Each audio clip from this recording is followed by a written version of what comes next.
Let's see. So it seems that we're live. Welcome to Embedded TV. And Embedded TV is a program where we stream live every workday 9 and 12 Central European time. So if you're in a country, like for example, if you're in Stockholm, we stream at 10 o'clock and at 1 o'clock. And the previous stream that I did today got massive amount of traffic. So I had 120 people watching it live, and many people opted in, and I actually had to add people manually to the GitLab group so that they could get access to Rocket RTOS.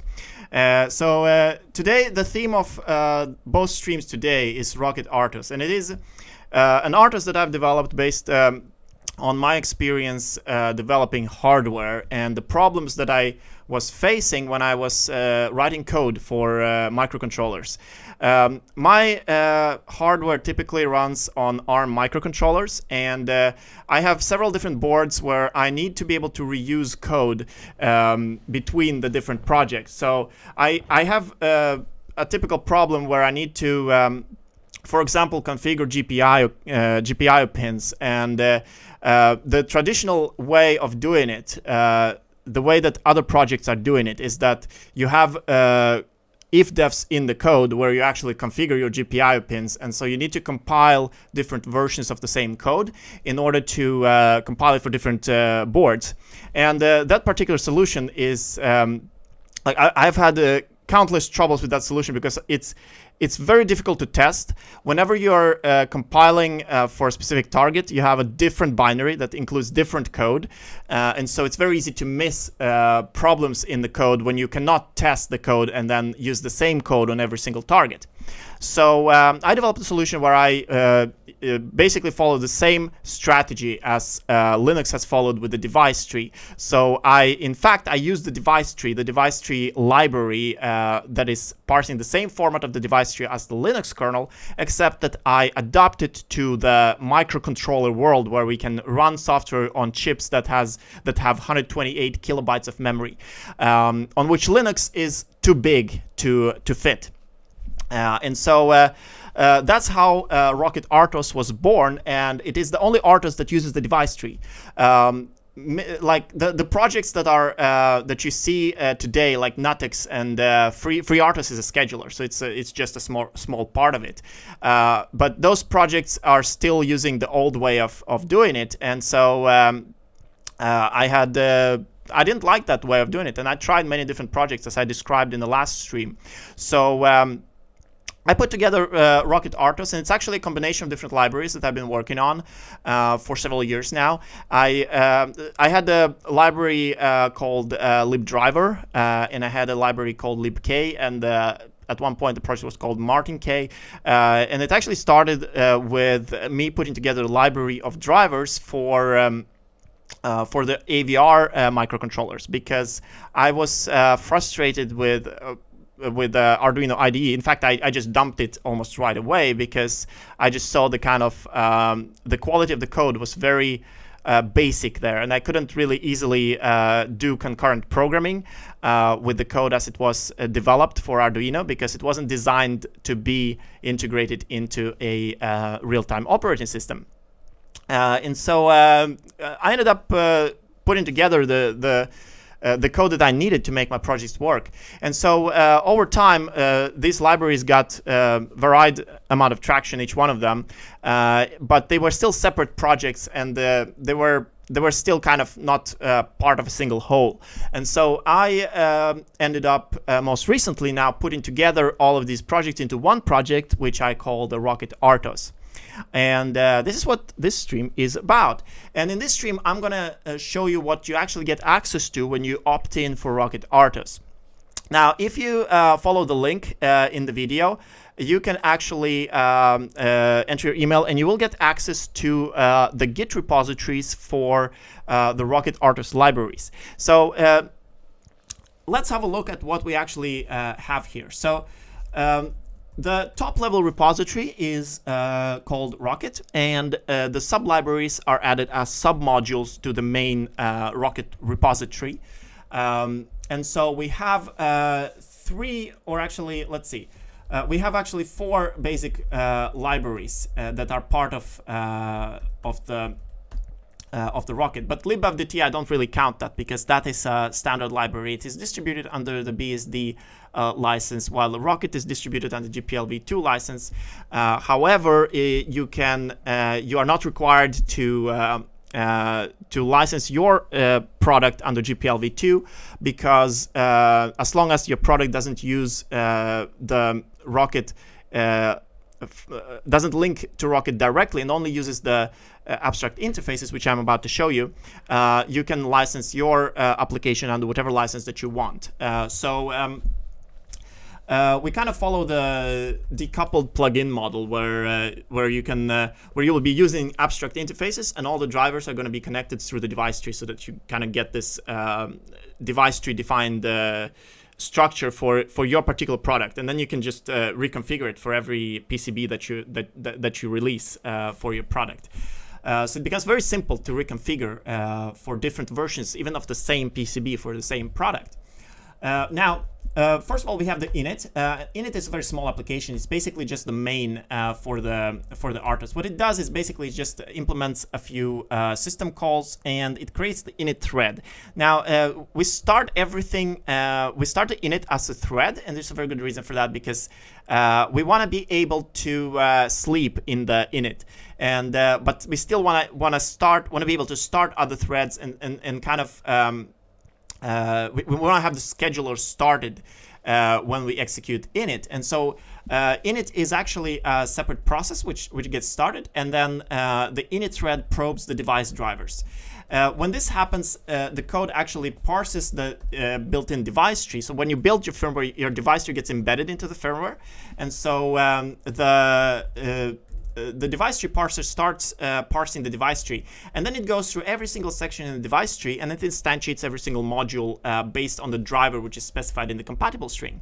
So this is so far it's exactly the same as Linux, but it's vastly simplified so that it can fit into small microcontrollers with only 128 kilobytes of flash memory.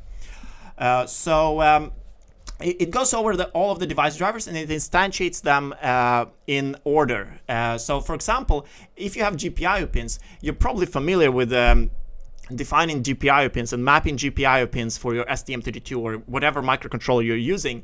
And what you typically do is you have the GPIO pins defined in some header file or some C file, and then you have if-defs for every single version of your board. Now you no longer need to do that because we define all of the all such things in the device tree. So every single driver is a very generic piece of code which you can test with mock device trees, and then once you test it, you know that that code works, and you don't need to modify it for every single board that you're using. All you have to do is just make sure that it's tested with a combination of all of the configuration options, and then you just make sure that all the configuration options work, and then once you reconfigure it for your particular board, then you know that it's going to work.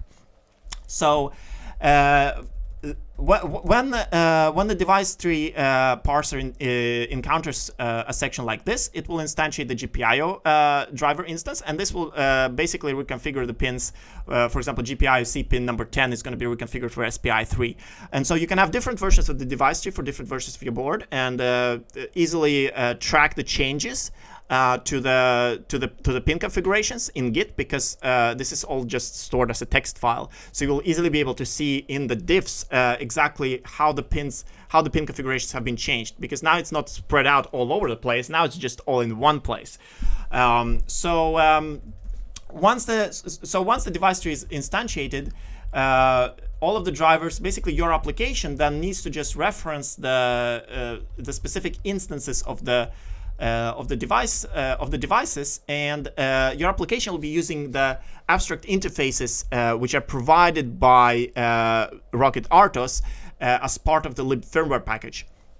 And you can then use your concrete implementations are completely separated from your application. So your application just sees an abstract object, like for example a serial port, and it can write to the serial port, and it doesn't really care if that serial port is implemented as a UART or as an SPI or as an SPI chip which implements a UART, which then connects to RS-232, and but that part is completely hidden because now you just access that object as a serial port. So your application just sees a serial port, and everything else can be implemented under this abstract interface. And then you can implement concepts like, for example, you want to enable the transmitter whenever some data is being sent, and you don't want the application to care for that. Absolutely not. So the application will just issue a call to write to the UART, and then your driver code for that particular board is gonna implement whatever power toggling that it needs to do in order to transmit that data. And because we are basing all of this on top of free RTOS, we are actually able to sleep in these calls, and we don't really care if any of these calls is blocking, because all other processes are still going to continue to run, which is very, very useful for this kind of implementation. It's really like it's one of the key ingredients in really creating an abstract system that can hide the implementation details from the application, and Rocket RTOS does this really, really well. So your application will then use one of the abstract interfaces defined by the lib firmware package. So if we go to the lib firmware is actually a separate repository, which is supplied as a submodule when you get access to the Git repository. So go to the switchembedded.com/rocket and opt in for the Git repository, and you will get access to all of these Git repositories. So in the lib firmware, we have a number of abstract interfaces. So lib firmware is responsible for the low-level stuff. So for example, the UART drivers, the SPI drivers for STM32 are implemented in lib firmware, and they're all actually they all actually support the device tree, which is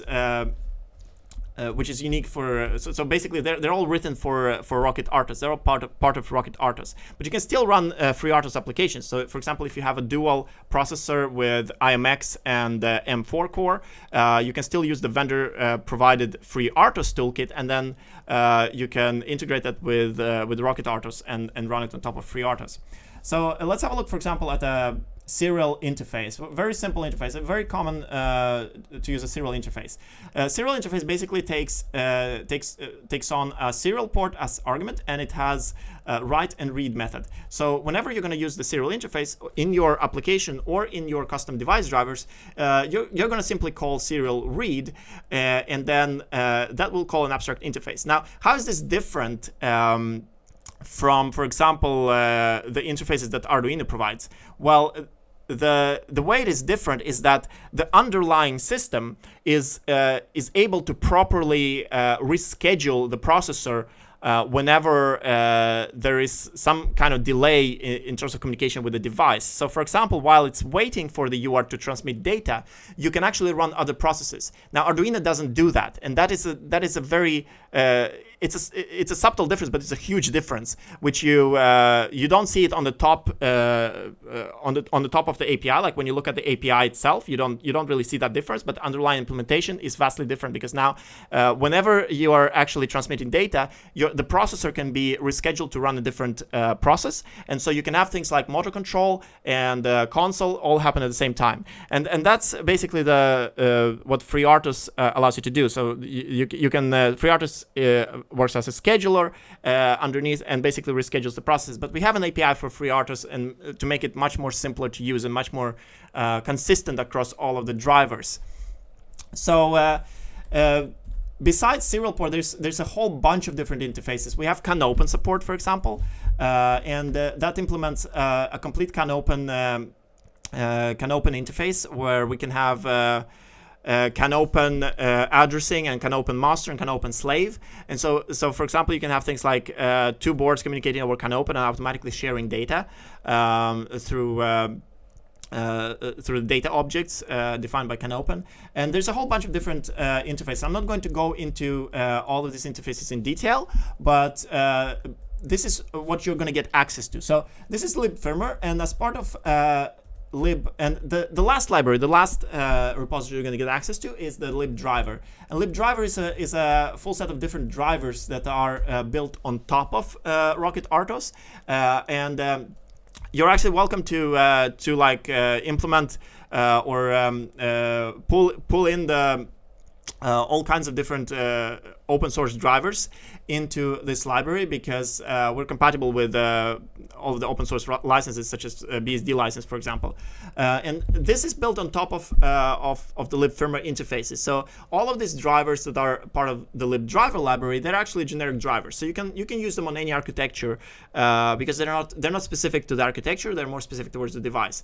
And the way that the abstract interface, as I explained in my last video, is that they make it very easy to test all of these drivers. So we can actually unit test all the drivers, and we can make sure that the drivers work for all variations of different configurations, and then we can just build those drivers on any architecture, and whether it's like STM32 or whether we are running on the built-in M4 core on the IMX processor, it's going to be the same code running. So it's exactly like Linux, because exactly like Linux in terms of using the device tree, and you get all the same benefits that Linux got when they switched to the device tree. It was probably the best decision Linux has ever done in terms of for embedded systems to switch to the device tree, because that's where the configuration problem was most pronounced, when you have a lot of different hardware configurations, and each one of them is pretty unique. Like, it's not a general purpose computer.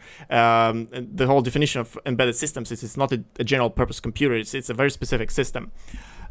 So now you can do this with Rocket RTOS. Now you can do this for the microcontrollers as well, and this library you also get access to. So go to swedishembedded.com/rocket and opt in, and we'll see if we can get as many people as possible into the GitLab group, and then I'll do more videos, more live streams. I'm going to be live streaming every Monday to Friday, twice a day, going over all of the details of how we actually build code for this and how we actually can add our own applications to the Rocket RTOS framework. So stay tuned for that, and subscribe to my YouTube channel. Make sure you also opt in at swedishembedded.com so that you get notified for the next live stream. Just in case, maybe if the autoresponder maybe doesn't work properly, I'm gonna contact you manually just by sending you an email and making sure that you get all of the information. But if for any reason you don't get information, then feel free to email me to info@swedishembedded.com. So I'm gonna stop this live stream right now, and I hope you learned something, and I hope this is something that can really simplify your firmware development for your current and future projects. So thank you for watching, and welcome back next time.